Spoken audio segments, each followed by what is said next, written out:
As you can see, the drywall is finished.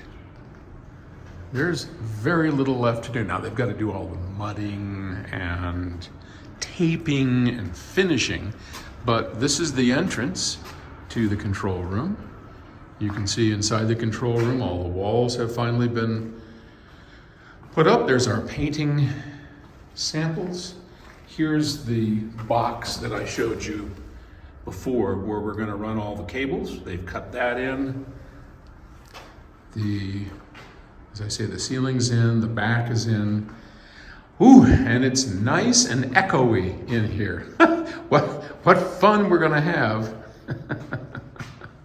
trying to get this to sound decent. All right, and this is the ISO room. They've taken most of the lights out, and the ISO room is completely done. As we move into the tracking room, I'll throw these lights on. You can see the tracking room is finished. They've got the ceiling back up. We've got rock wool left over.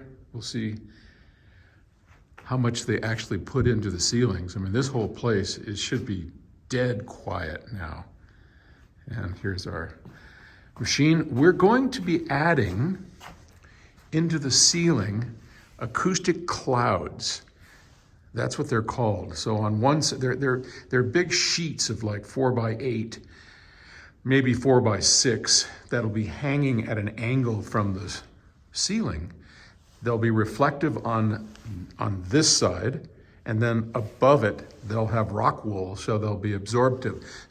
And they'll hang from the ceiling. So we'll go over what those are for, how we put those in a later episode. But I did just want to bring you up to date.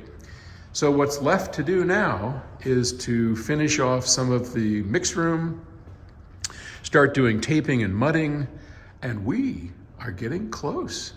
All right, that's the latest from Octave Records and our new studio. Getting kind of exciting. All right, thanks for watching. Talk to you later.